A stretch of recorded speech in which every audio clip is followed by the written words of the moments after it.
Hello and welcome. This is a series that I'm starting out as kind of ASMR-ish, but I like to go by Apple Juice, and I figure our tagline will be "The juice is worth the squeeze." Today, I wanted to just kind of work on some crafts. I have an embroidery project that I've been progressing on, trying to embroider a denim jacket.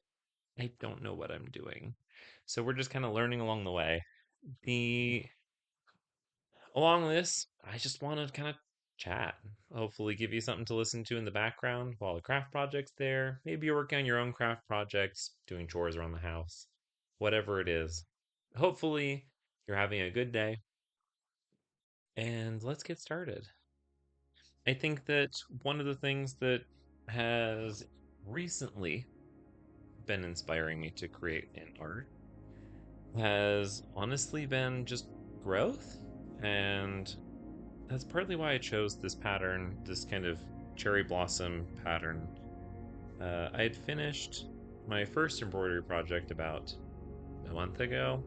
I haven't had much time to work on this since then, but I've always really had a strong affection for flowers. I feel like flowers, there's something so aesthetically pleasing about getting to see, smell, include flowers as part of just life. And I wanted to incorporate that some way in a piece of clothing. And so I wanted to learn embroidery that way I could hopefully make myself something that would speak to the things that I care about. I would get to show and share that type of thing with other people. And this has proven to be much more difficult than I expected it to be when I first started the crafting side of going from, yes, you have a structured pattern, into something that is completely unknown. I don't know how to do thread painting. I have watched a couple YouTube videos, and while they make sense, sometimes the act of having to do the thing rather than just studying it is quite a lot different. So, hopefully, today we make a little bit of progress, maybe finish a petal or two with this kind of soft paint color. I chose to start with cherry blossoms since, for me, they represented a period of growth in my life. It was the first time I'd done an international trip back in 2018, and we went to Japan to go and view the cherry blossoms.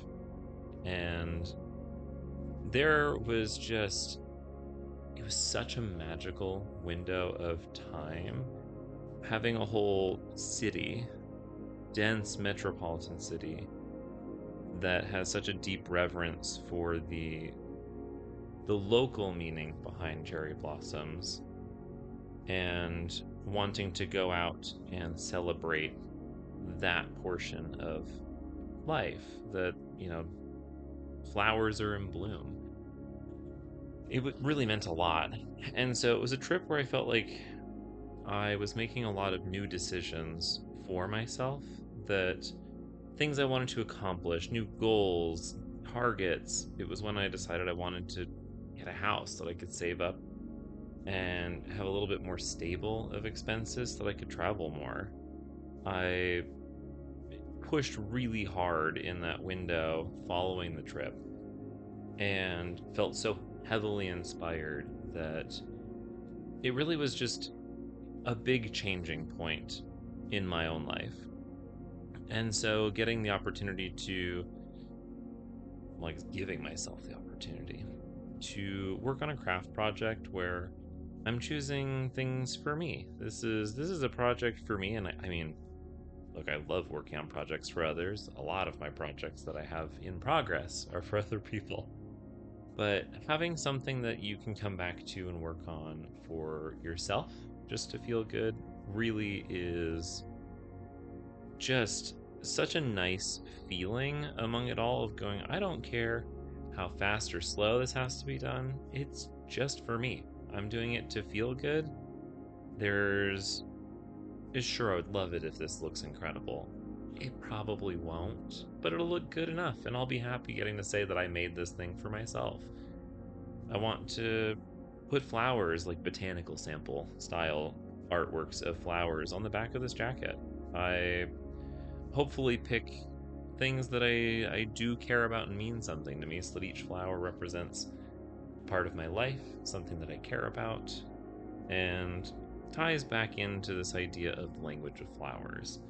Because I do think, while even in the best of times, the language of flowers was not really that useful. It conveyed a little bit, but it wasn't that much of a useful product because different people had different ideas of what things meant. I still like the idea of getting to tell a little bit about who I am through symbology or other framings. I think it's why poetry recently has been grabbing my attention so much more than I thought it would. Is just, I feel like in this window of time, while it feels like a period of change, it also feels like a period where I want to better find and define how I express myself to the world. Because obviously, over years and years, you kind of learn maybe about things that work well with others, but maybe not as much what works well for you as far as how you show yourself to the world. While I have learned a lot about uh, what seems to feel like me, I still feel like there's a lot of discovery to be done in finding who that is. And so, having other ways of expressing myself, stretching my own wings a little bit creatively, or in other areas of my life, I keep hoping through that process that I find more things that add to and feel like me. The the goal with poetry is just finding different ways to express myself. I hadn't really read any poetry since high school. I didn't even love it that much when I was doing a poetry class in high school, or was just reading it.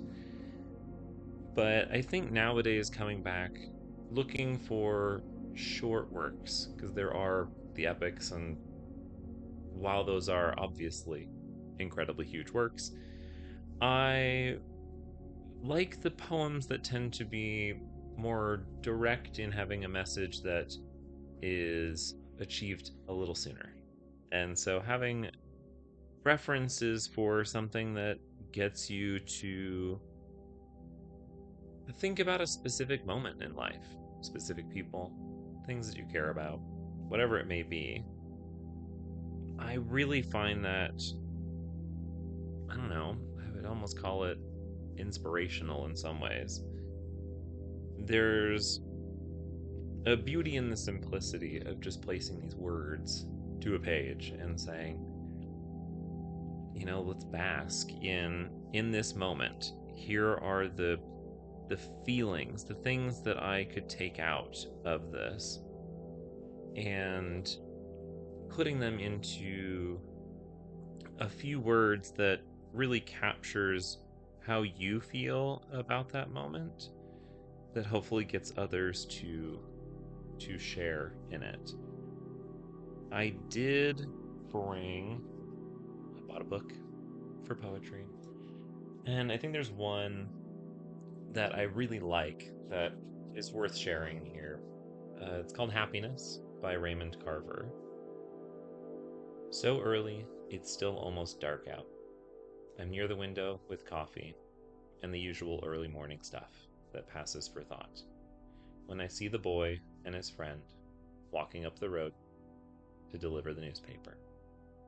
They wear caps and sweaters, and one boy has a bag over his shoulder. They are so happy. They aren't saying anything, these boys. I think if they could, they would take each other's arm. It's early in the morning, and they are doing this thing together. They come on slowly. The sky is taking on light. Though the moon still hangs pale over the water, such beauty for that minute. Death and ambition, even love, doesn't enter into this. happiness.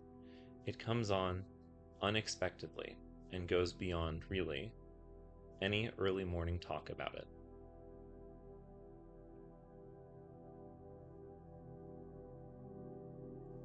The phrasing, the space, I really feel everyone attaches to different poems in different ways, but something about the sensibility of the writing making this space, these page breaks, these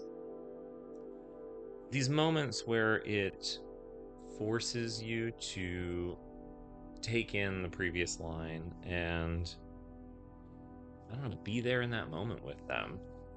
I think it gives you such a strong picture of who these people may be, where they were, and sets just such a beautiful scene that whether you have felt it or not, I feel like you can really be there in that moment. I'm not anywhere near being able to do that myself yet, but I think that's something that is such a desirable quality to be able to place these words in a way that people are able to experience something through what you've written.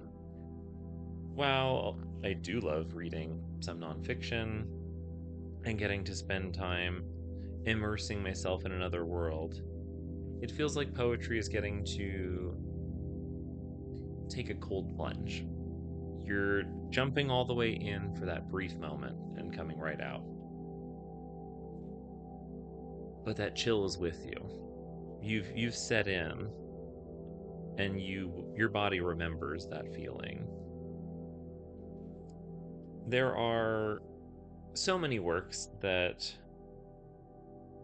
obviously mean a lot to a lot of people. And not every poem speaks to everybody.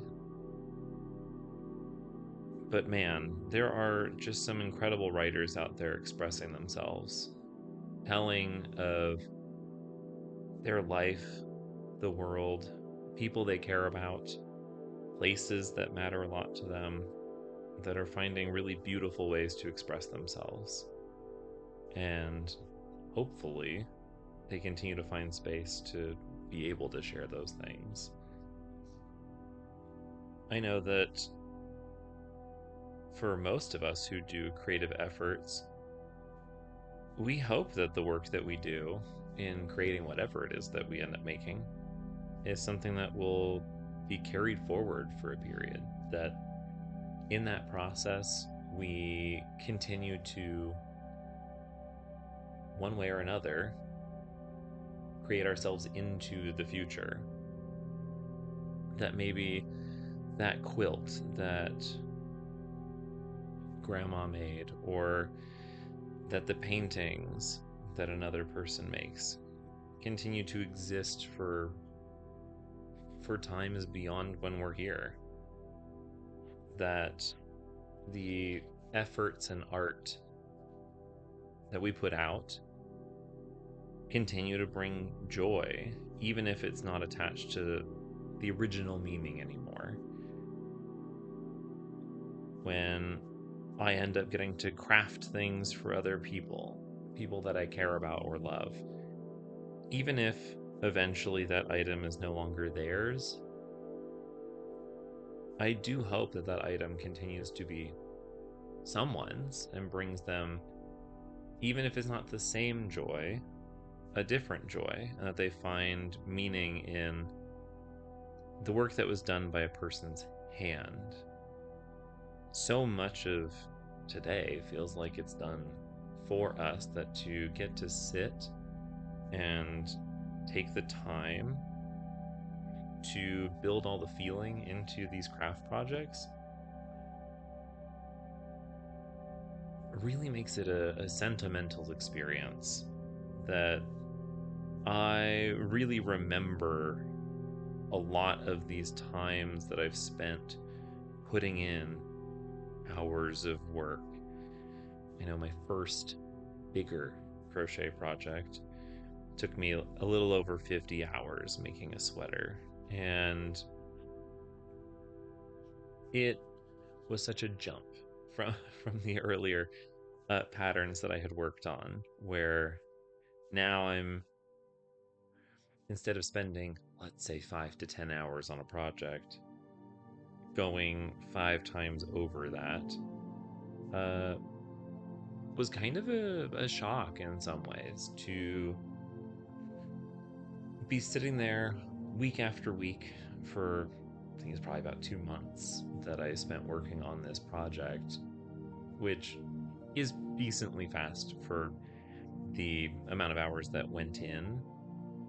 It was still such a journey from a personal perspective of getting to see something slowly work its way into being. You're seeing each of these rows contribute into this larger shape, this form. They all have, whether they're setting up or they're being the ones that get to execute some of the portions of the pattern, all of these little pieces are getting to work their way in and help build us the final product. And I it was such a strange experience because I'd never done something like that. I had done cosplay and costuming before, and some of those projects take a fair bit of time, but I was never doing them at the level where some people are spending, half of their year prepping a cosplay for a convention. I think that's incredible work. I just had never found a project in that kind of space that was driving me in the same way that I would have wanted. And to finally have something that I was working on, going, I feel like I can just sit here and put in time into this project that I care about, uh, was kind of a newer experience in the crafting space. Uh, did the jacket come out well? So, yes, I think it turned out fine. The fit ultimately wasn't actually one that I liked wearing, so I'd spent all this time in on this project that doesn't get used. It sat in my closet for, gosh, I don't know, 3 years, and I wore it maybe 4 or 5 times. It was not something that continued to bring joy. However, I look more fondly upon the work that I put into it than the actual product. And it was this last year where, going through my closet, saw it again as we hit winter, at least fall. I'm in Arizona. It's very subjective on what that actually means. Saw a point where the temps were going to be low enough that I could bring out some sort of outerwear. And saw it hanging there in the closet, just loosely, really nice, deep emerald green sweater. And I kept trying to put it with whatever I could, and it just wasn't feeling like me. So I messaged one of my friends who I was traveling to go see, where the weather was cooler, up in Oregon, and said, hey, I don't know if it's something that you would like, but I'm going to bring you something to try. And if you do like it, then it's yours.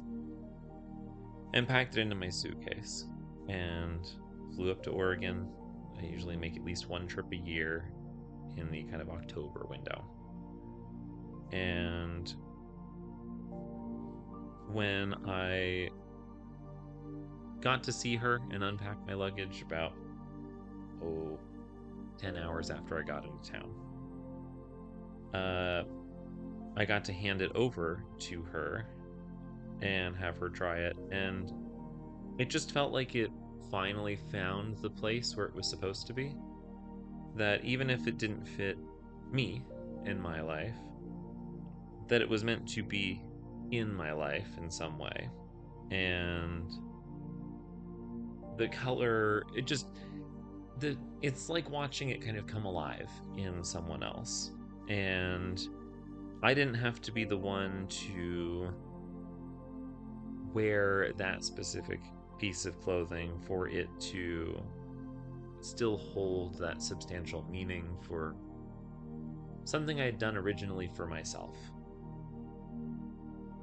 It was a project that I'd spent so many hours working on, and although it had kind of died in my own closet, being unused, unworn, getting to pack it up into the bag, take it to Oregon, and it had been, I don't know, 10 hours after I arrived that day that I finally got to unpack and hand it over to her and see this thing I'd worked so hard on come alive on someone else.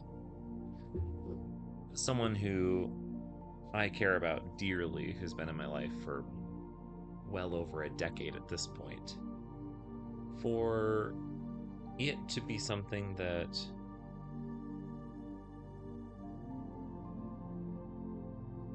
I don't know, brought her that joy, even if it wasn't something I intended for it to be handed off to her. It felt like it still brought the life from that specific piece that I'd really hoped to give it. It was like it found home. It wasn't. I've made things for other people, and I love getting to make projects for other people. I probably spend too much time making projects for other people rather than myself. It's it felt so different to see something that felt like I had tried to make it part of my life and hopefully something that I was gonna, use for a long time. And seeing that thing fit so well with someone that I cared about so deeply is like, we were fitting the wrong piece of the puzzle in the wrong area. Uh, that now this is what it was meant to be from the beginning. It's still part of my life. It's something that I will see every once in a while. And it's going to look like how I wanted it to be. And sometimes that effort and time that I put into something was never meant for me. That the all of this work can not be wasted, but the work can turn out to be something different than what I ever intended it to be. And there can be a lot of joy in still finding its place when you find that it's not actually yours to keep. And so it was such a strange experience, I think. But now it feels like this sweater, this little project, is so storied in its own way. Uh, and I kind of love that when we talk about living on in perpetuity, there's a lot of people who seem to feel focused on needing to live on. And a lot of the time that's through memory and stories and tales. And so it's almost like we're now giving this project its own life and getting to make it a storied item. And I think that's really great. One of the I like to think of my craft projects kind of as going in capstones year after year. That there's something that I make now that I kind of have a couple different crafts that I work on. That each year I try and accomplish kind of one bigger project for myself. Uh, Now, this year's probably not in that same camp. This is going to be my bigger project for embroidery that I'd love to have this denim jacket together by fall because this year winter ended way too early in Arizona. It is already over 100 degrees, and it is the middle of March. But it's something I'd like to have for this fall, that I get to wear something again that I've very intentionally made for myself start to finish. And the the other big project that I remember working quite a bit on kind of went up the opposite direction. It was a project I had never intended to be for myself, that as soon as I got a little bit into it, I went, that's for me. That's mine now. And it was a project I entitled My Big Gay Scarf. It was not intended to wind up this way. I had bought some yarn when I was shopping. Just something about the yarn grabbed my attention. I went, this, I had been trying to figure out a project to make for my aunt. She had mentioned wanting a wider scarf in kind of an off-white color. Great. I mean, that sounds straightforward, but really, I had kind of found a pattern, but I'd never found the yarn that I wanted to work with. I feel like there are a lot of projects where the choices we make about the materials kind of dictate what we end up doing. And because I wanted the details in this project to show, I needed something that wasn't flat white, I needed something that wasn't too dark. So it needed to be kind of off white, which, yes, sounds like there would be a lot of products that fit that category in the yarn world. There are, but having something that's different and aesthetically pleasing still, comfortable to wear, there are a lot of qualities that aren't listed necessarily on product package when you go to look for it. So I stumbled into this yarn and just was like, oh my god, this is the yarn. I need to buy enough of this now that I can do this project. And took it home and started getting to work. The pattern called for a foundation chain, or an initial chain of, oh, I don't know, probably around 180 to 200 stitches across, because this was being built side to side. And when I went to do that, I finished that initial chain, draped it over my shoulders, and went, this goes down to like the middle of my chest. This is not at all long enough. So I started up another 50, added another 50 to the foundation chain. And those of you who do crochet and know how this goes are probably laughing at knowing what's about to happen. Add 50. Drape it over my shoulders. How could this be? It is still too short. Not trusting the pattern at all.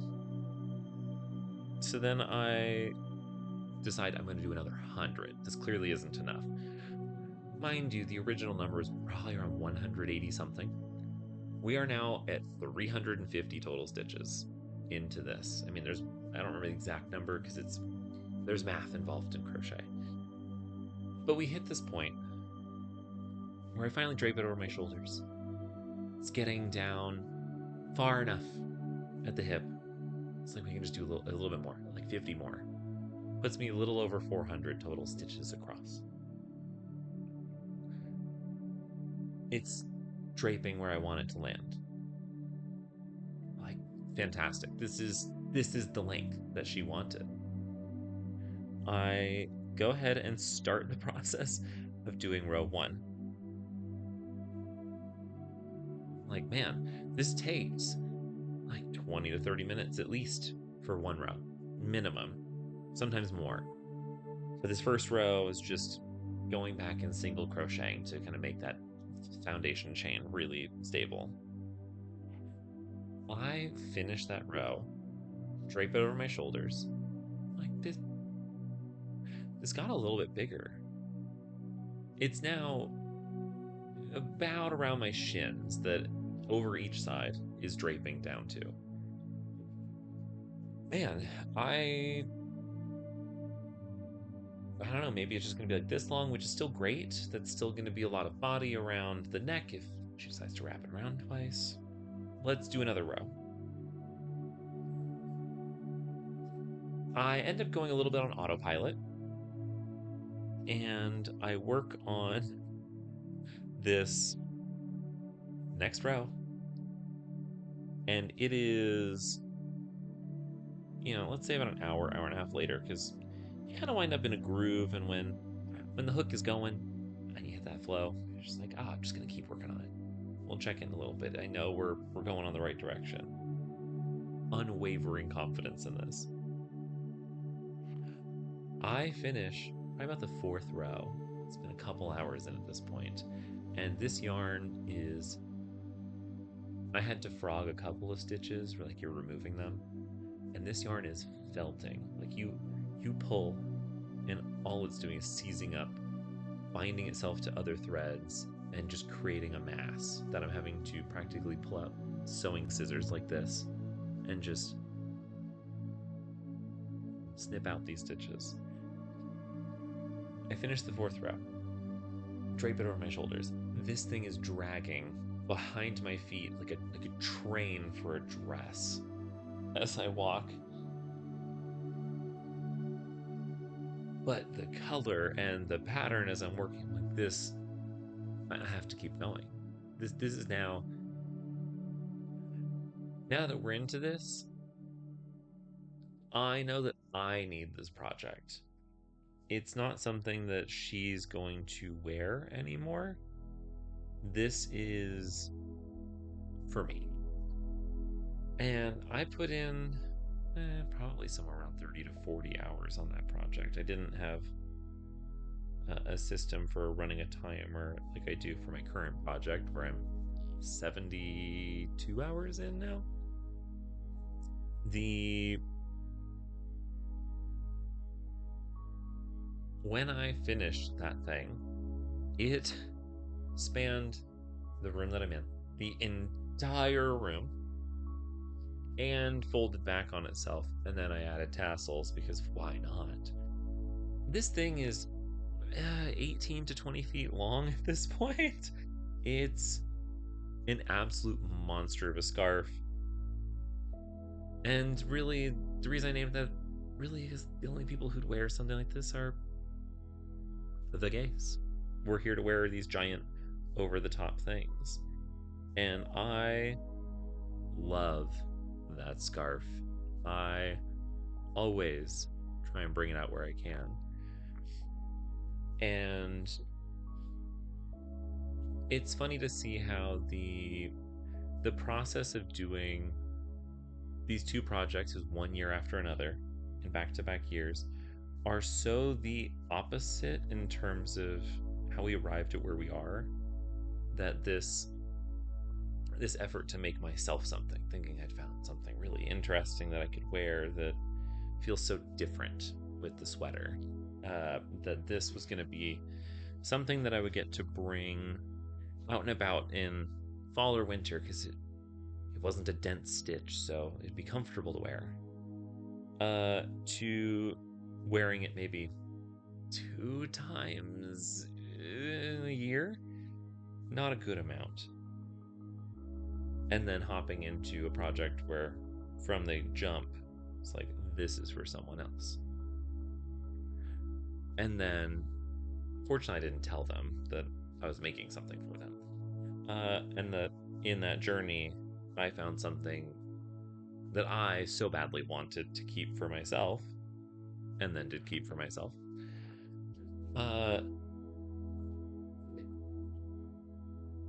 It's so nice to be able to make those kinds of mistakes along the way of finding out who I am and what I need, and the things that get to challenge my own expectations of who I am and how I present myself. And I feel like in the world of men's fashion, there's a lot of these kind of flat shapes aren't terribly exciting to wear. And so crafting becomes a way for me to try and push those boundaries and try different things. Like, not that you couldn't shop in the women's section to try and find something that you could still make yours. I just don't like most of the fits on those. So it's not common that I'm going to find something in that space that feels like mine.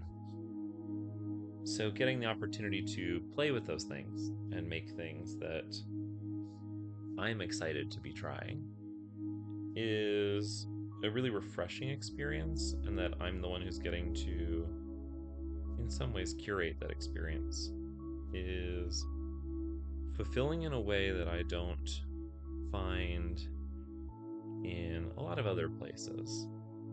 It's part of what makes art so joyful is while sometimes art is made for a designated purpose, and there's nothing wrong with that. I mean, artists need to be able to make money and survive. That's part of the goal. Is it's nice when you're able to work on a project, not have any goal or expectation in mind, and kind of let the process take you to where it needs to be. There's no hard destination, nothing saying it has to be this thing for this specific purpose. And we may set goals for a project to be for a purpose, and it may turn out that that's what it's perfect for.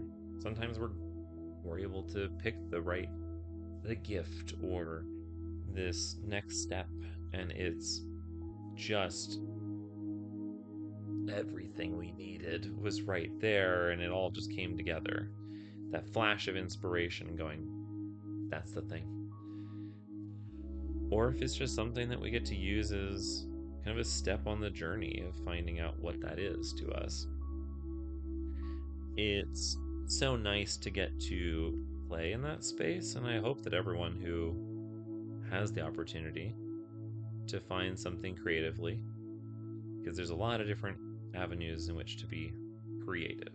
It's not just crafts. You can be creative with computer coding. You can build yourself a project that means a lot to you, that you put a lot of time into. It accomplishes something that helps you or helps people you care about, or just does something that you really enjoy. And you have the people who make the various keyboard based programs that, as you type things, it plays sound effects for you. Simple? I mean, maybe. I don't know enough about it to give you my opinion on that.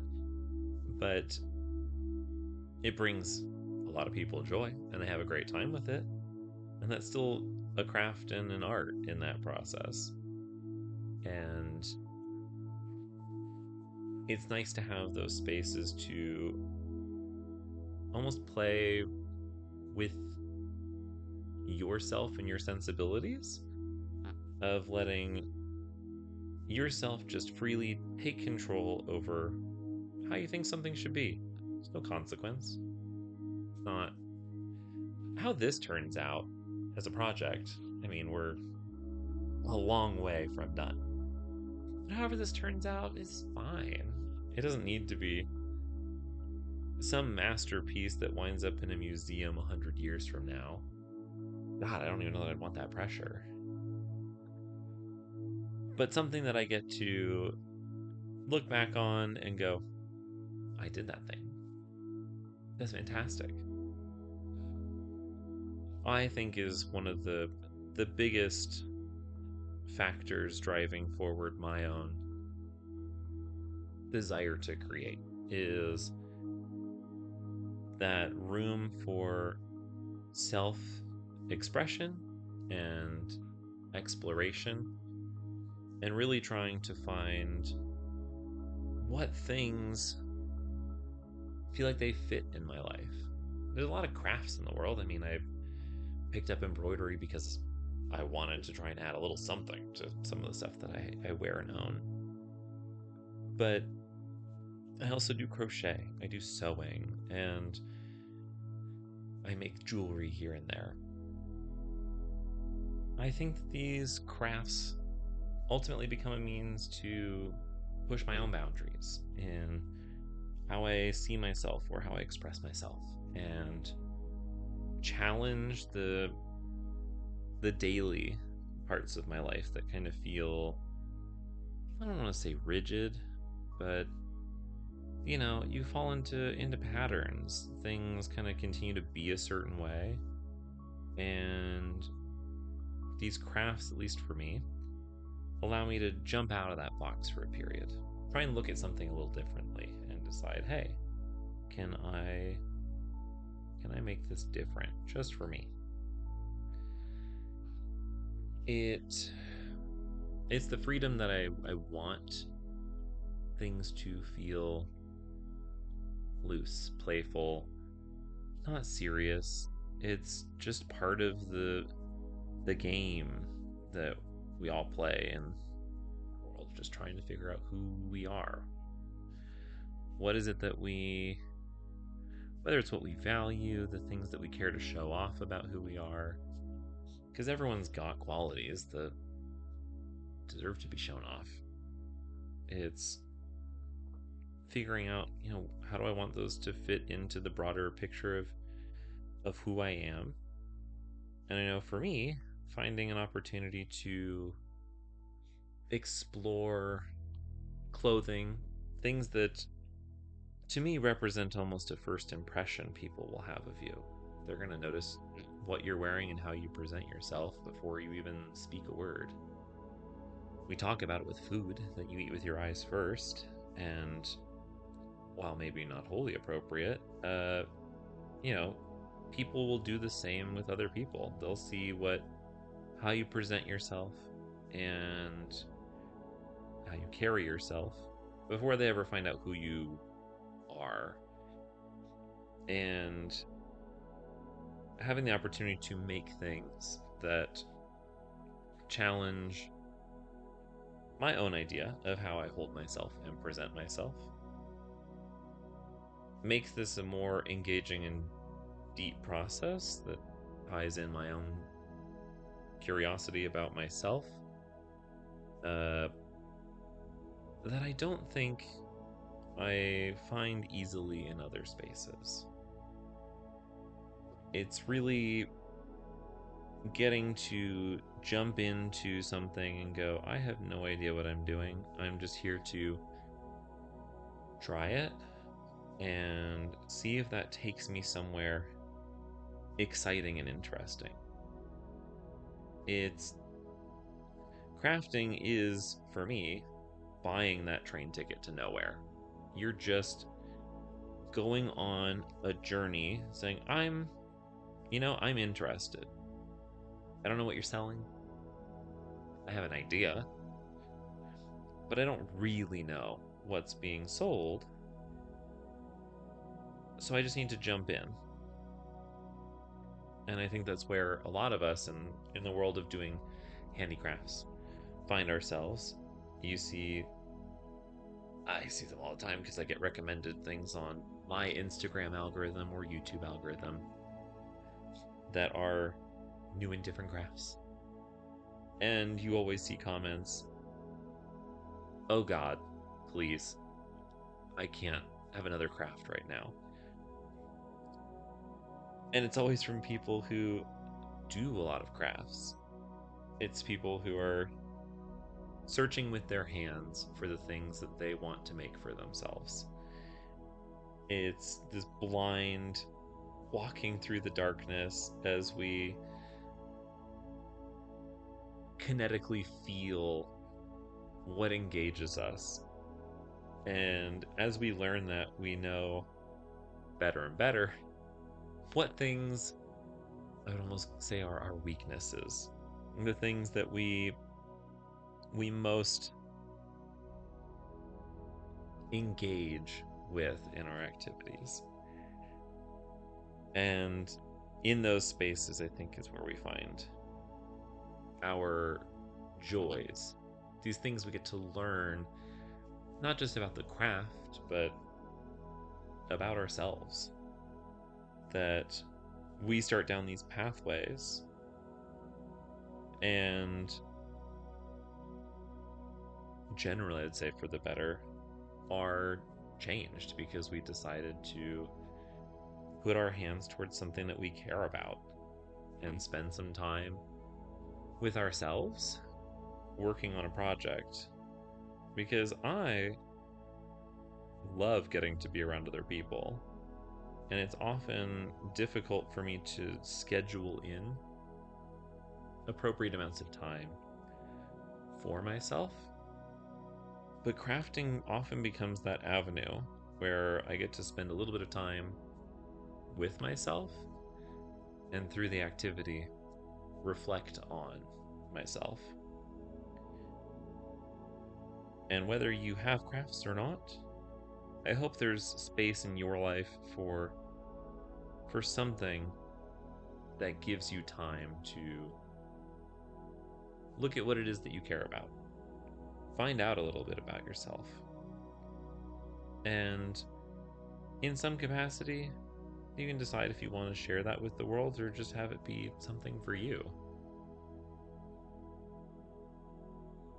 But having that ability to work through a project that's just for you is a pretty special thing. Now, we're wrapping up here. I'm kind of through a couple of the whitish parts of leaves. Let's see if we can get this to be a little more visible. Lord have mercy, it is too white, the light in the background. But we're making progress. This is going to be a slow process because, all in all, I'll worry about tying this off in a moment. We have a whole back to fill on this jacket. And I'd like to be placing, I don't know, somewhere around 6 to 9 total floral kind of botanical samples on the back and figuring out how to frame them. That I'll have to figure out doing because I'm slow at this activity, and that's okay. I I look forward to, at whatever speed I get there, making it to the end of this project. I hope that all of you have a fantastic day. Thanks for listening. I hope that whatever you were working on, or if you just have me on a second monitor, or maybe you were watching directly, thanks for listening and hanging out with me today. I will talk to you again very soon.